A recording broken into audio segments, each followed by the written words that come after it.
안녕하십니까. 소재일 목사입니다. 오늘부터는 한 10회에 걸쳐서 교회 정관법을 체계적으로 한번 배워보는 그런 시간을 갖기를 원합니다.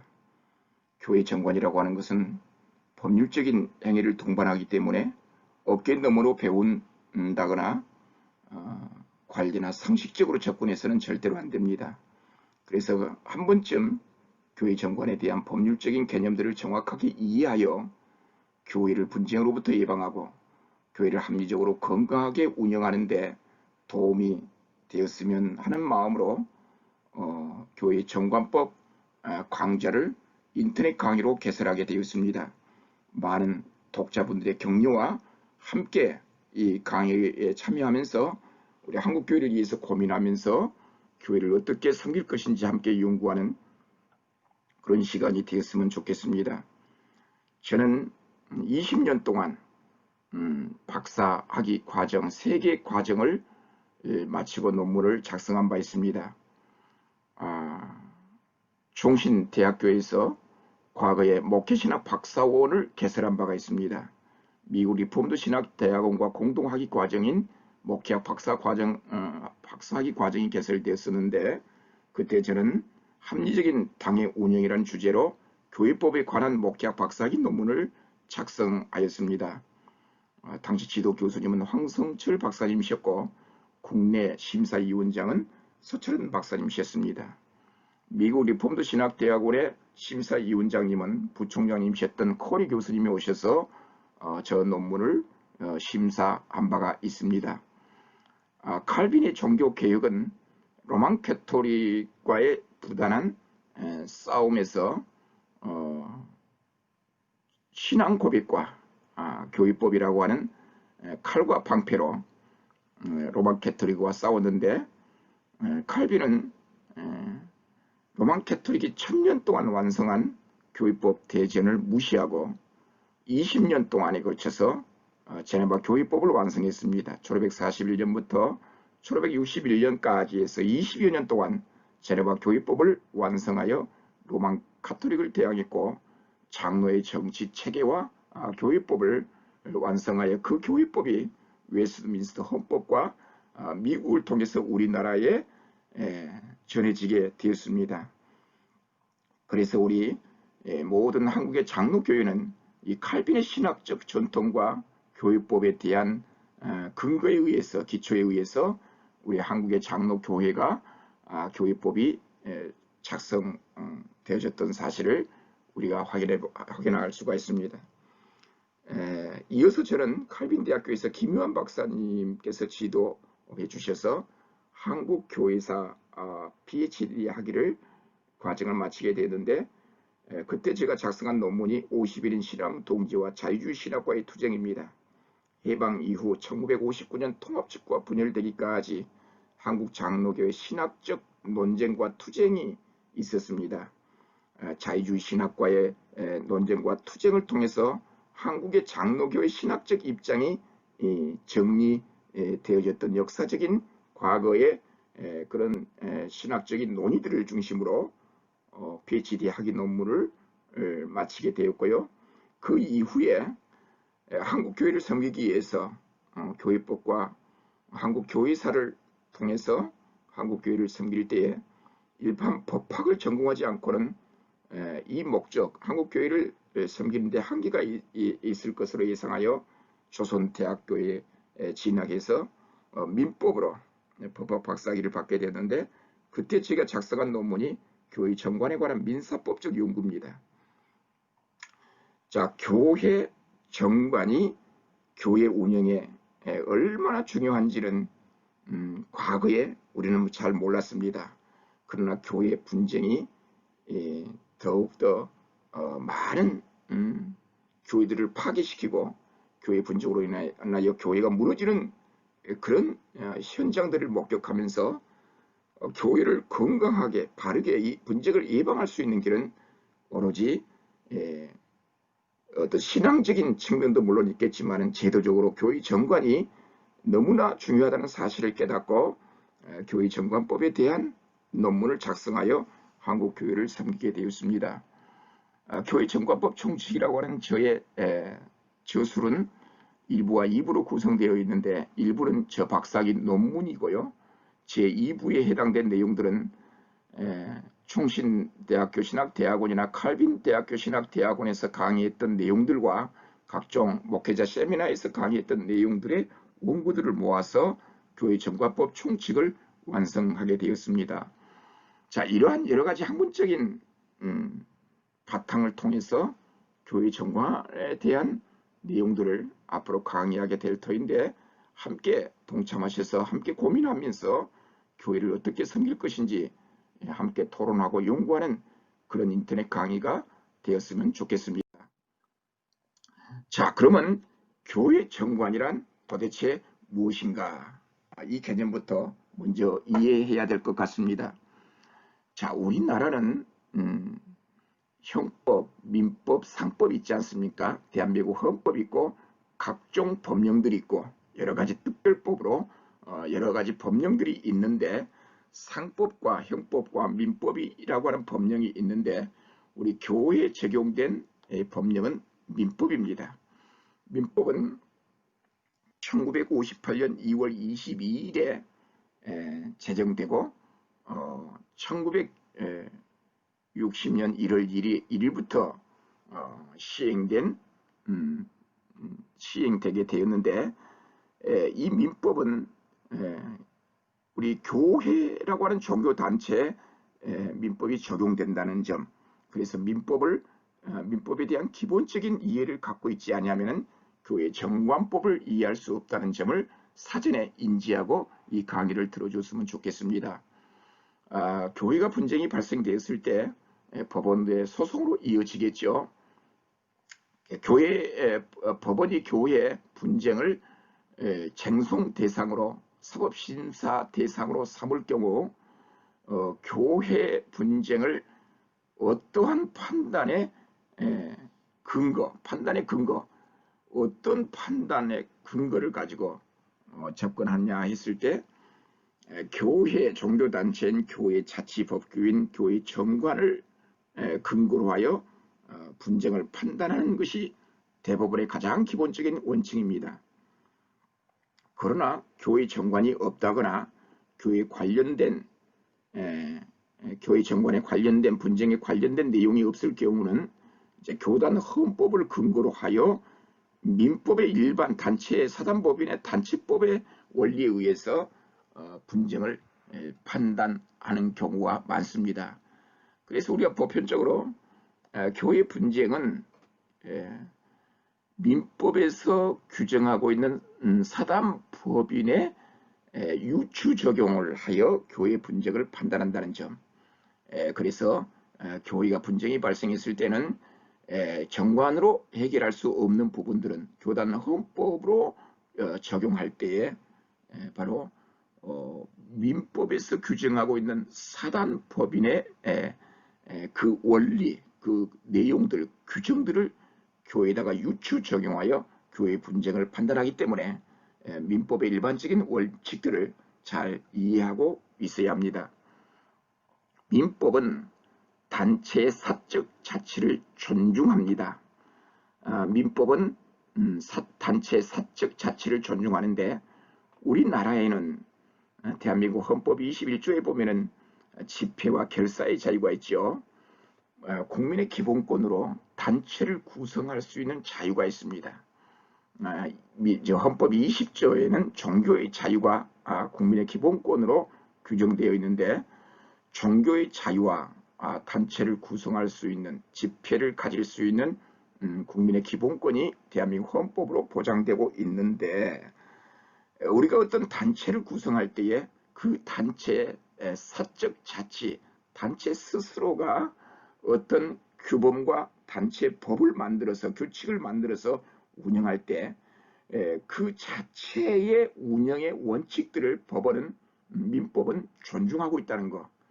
특히 개인과 개인 간의 거래면 개인이 권리 의무의 주체가 되지만 어떤 단체가 제3자와 어떤 계약을 맺을 때 법률 행위를 할 때 단체 이름으로 권리 의무가 주어지고요. 그 단체가 제3자와 거래를 할 때 거래 안전을 해치지 않는 한 제1차적으로 이 정관을, 교회 정관을 통해서 사단법인의 정관이라 법인으로 보는 단체인 이 교회의 정관의 구속력을 인정합니다.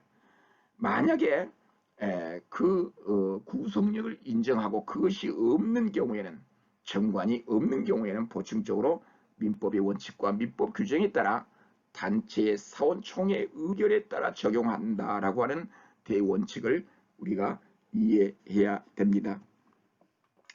다음으로 교회 정관이란 교회를 운영하는 자치규범으로서 조직, 교회 조직, 활동, 권력의 형태를 정한 근본 규칙이라 할 수 있습니다. 교회 정관에는 그 교회 조직과 각종 활동을 위한 권력의 형태, 입법권은 어디가 있고 사법권은 어디에 있고 행정권은 어디에 있는가, 그 교회는 특수 권력 집단으로 우리가 보통 이해를 하고 있는데, 그 특수 권력 집단인 이 교회의 권력의 형태, 조직, 활동의 형태를 정한 근본 규칙이라, 교회 정관이 바로 이런 의미를 갖고 있다는 점, 교회 운영을 위해서는 반드시 그 교회 조직의 원리가, 조직의 형태가 있고 어떻게 활동해야 할 것인지, 그 다음에 권력의 형태는 어떻게 규정하고 있는지에 대한 근본 규칙들을 담는 내용이 바로 교회 정관이라 할 수 있다, 그런 의미가 되겠습니다. 교회 정관은 교회 법률 관계를 계속적으로 구속합니다. 교회가 제3자를 향하여 어떤 법률 행위를 할 때에는 그 근거가 교회 정관을 통해서 그 정관의 목적 사항을 위해서, 목적 사항에 따라 법률 관계가 형성된다는 것. 그래서 교회는 어떤 법률 행위를 위하여 없어서는 안 될 중요한 판단 근거가 된다는 것, 기준이 된다는 것. 교회 정관이 없을 경우는 민법의 일반 원리를 적용해서 판단의 폭이 넓어져 버립니다. 그러나 교회 정관에 관련 규정이 있으면 그 규정에 의해서 판단하기 때문에 판단의 영역 범위가 좁혀집니다. 그래서 정관을 갖고 있다는 것과 정관을 갖고 있지 않다는 것, 이것은 분쟁이 발생했을 때 법원에 가보면 이것이 얼마나 중요하다는 사실인지를 우리가 확인할 수가 있습니다. 그리고 교회 정관은 책임 소재, 불법 행위, 교인의 권리의 의무의 관계를 이제 설정해 주고 있는데, 교회 정관은 교회에서 합법과 불법, 무엇이 합법이고 무엇이 불법인지 정확한 판단을 할 수 있는 근거가 정관, 교회 정관의 내용이라는 점 이해할 필요가 있습니다. 어떤 잘못을 범했을 때 자이든 타이든 스스로 어떤 잘못을 범했다든가 타인으로 인해서 내가 어떤 불법 행위를 했다든가 어떤 책임 소재에 대한 분명한 선을 그어주고 있습니다. 그 다음에 교인이 어떠한 권리를 갖고 있고 어떠한 의무를 갖고 있는가. 권리라고 하는 것은 의무를 동반합니다. 의무를 이행치 않고 권리를 주장할 수가 없겠죠. 그래서 권리를 주장하기 위해서는 반드시 의무를 이행해야 되는데, 의무를 이행치 아니했을 때는 교인의 지위가 상실되어서 교회와 무관한 사람이 될 수 있다는 점, 그래서 어떠한 불법 행위에 의해서 교인 지위가 박탈되는지에 대한 여러 가지 내용들을 교회 정관으로 규정한다는 점을 우리가 이해할 필요가 있습니다. 자, 교회 정관의 성질에 대해서 살펴보도록 하겠습니다. 교회 정관은 작성할 그 당시에, 그 정관을 작성할 당시에 참여한 회원들, 교인들에게만 적용하게 되는가, 아니면 계속해서 교인이 가입을 하게 되는데 정관을 작성한 이후에 교회에 등록한 교인들에게도 이 정관이 적용되는가 적용되지 않는가에 대한 문제가 바로 정관의 성질로 설명할 수가 있습니다. 교회 정관은 교인들 간의 계약인가 자치법규인가, 이것이 교회 정관의 법적인 성질을 논할 때 우리가 논의하고 있는 문제입니다. 이 교회 정관이 계약설이라고 하는 소수 의견이 있습니다. 교회 정관은 작성 당사자의 합의에 의해 계약 이론에 따른다. 이런 개념을 갖고 있는 이론이 소수 의견인데, 쉽게 말씀드려서 교회 정관이라고 하는 것은 작성할 그 당시에 교인들과 교회가 서로 합의한 계약 이론인가, 계약서리라고 한다고 보면 그 작성한 이후에 등록한 교인들에게는 이 정관의 법적 효력이 없다는 의미가 되겠죠. 그래서 교회 정관은 계약설에 근거하지 않고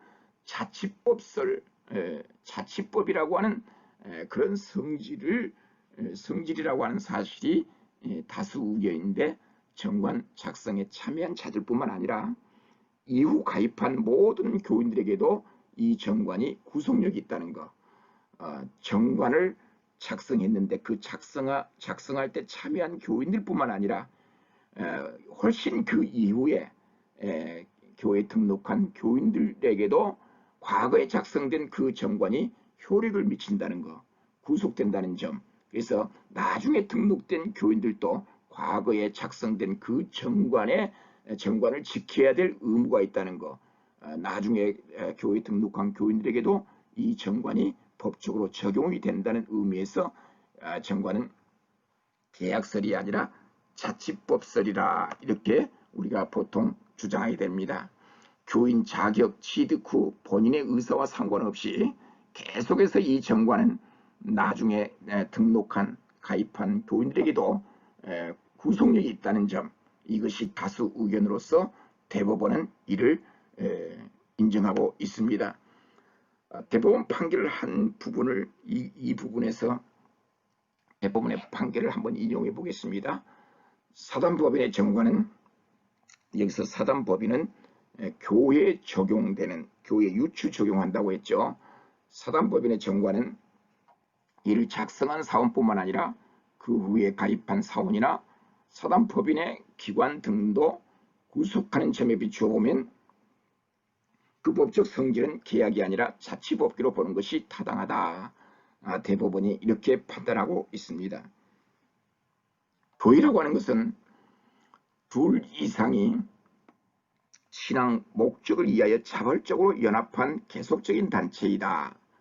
두 번째로, 계속적 단체 관계의 법률적 모습은 정관의 형태로 표출된다. 계속적으로 그 교회가 권리의 의무의 주체로서 교회는 정관이라는 형태로 표출된다. 세 번째, 정관은 계속적 활동에 관한 단체법적 법률 관계를 규율하는 규범적 성질을 갖고 있다. 네 번째, 인적 단체로서 사람이 모이는 인적 단체로서 교회 내부의 권한 분배는 정관을 통해서 확정된다. 교회는 여러 가지 직분들이 있습니다. 그 직분의 범위와 한계, 그 권한이 분배되어서 각자 나름대로 자신이 맡고 있는 그 직분의 범위와 한계가 분명히 정관의 형태로 확정되어 있습니다. 이런 정관법을 공부하게 되면 우리 직분자들은 자신이 갖고 있는 그 직분을 통해서 할 수 있는 일과 할 수 없는 일이 있습니다. 그 범위와 한계를 정확하게 이해를 해야 합니다. 자, 다음으로 교회 정관 작성의 적법성, 입증력, 그 태도에 관해서 한번 살펴보겠습니다. 어떤 형태로 된 정관은 적법한 절차에 의해 교인총회 격인 공동회의에서 작성해야 한다는 것. 정관은 제3자에게 위임하여 변경하거나 만들어질 수가 없습니다. 반드시 공동회의에서 결정해야 합니다. 공동회의에서 정관이 만들어졌다는 사실을 뭘로 입증합니까? 교회 적법성에 대한 입증력은 공동의 회의록이 있겠죠. 공동의 회의록에 정관을 만들었을 때, 정관을 변경했을 때 자세하게 기록을 하게 되는데, 우리 교회 정관이 적법한 절차에 의해서 적법하게 공동회의에서 만들어졌고 변경했다는 사실을 회의록으로 입증해야 되겠죠. 세 번째, 적법한 정과는 목회자를 비롯한 모든 교인들이 반드시 준수해야 합니다. 지구화를 막론하고 공동회에서 적법하게 정과를 만들었다고 한다면 모든 교인들과 목회자는 이 정관을 준수해야 되고 따라야 될 의무가 있습니다. 여러분, 정관을 무시하면 무시한 만큼 고통과 분쟁이 찾아옵니다. 왜 분쟁이 찾아옵니까? 원칙이 없이 자기 소견에 옳은 대로 판단하고 행동하기 때문에 교회에 분쟁이 찾아옵니다. 정관을 작성했으면 그 정관의 내용 따라 내가 할 수 있는 일과 할 수 없는 일을 정확하게 이해하고 직분의 범위와 한계를 분명히 설정된 정관에 의해서 우리가 행동해야 합니다. 신앙생활을 해야 합니다. 정관은 교회 재산권을 임한 규정이 되므로 늘 조심해야 합니다. 대법원의 판결은 재산 처분은 정관의 처분 규정이 있으면 그대로 할 것이요, 정관의 처분 규정이 없으면 반드시 공동회의를 통해서 처분해야 합니다. 그러니까 정관을 통해서 재산 처분을 당해 이임할 수가 있습니다. 담임 목사에게 이임할 수가 있습니다. 교회 정관이 정관을 통해서 재산을 당해 이임할 수 있으므로 당회가 결정하면 곧 법이 돼버립니다. 그러니까 당회가 교회 재산권을 처분해도 누가 법적으로 문제를 제기할 길이 없습니다. 그래서 교회 재산권을 이임할 때는 늘 조심해야 합니다. 그 다음에 교회 권력 장악을 위한 수단으로 정관을 만든다고 한다면, 정관을 변경한다고 한다면 오히려 나중에 역으로 당할 수가 있습니다. 이걸 우리는 자충수라고 하죠. 권력 수단 장악을 목적으로 정관을 변경하고 만들면 나중에 역으로 당할 수 있다는 점도 명심해야 합니다.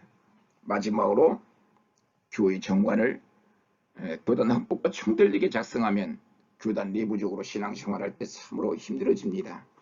그래서 교회 정관은 반드시 교단 헌법에 근거해서 충돌되지 않게 작성하는 것이 교회 분쟁을 예방하는 지름길이라는 사실도 우리가 여기서 정리하고 넘어가야 되겠습니다.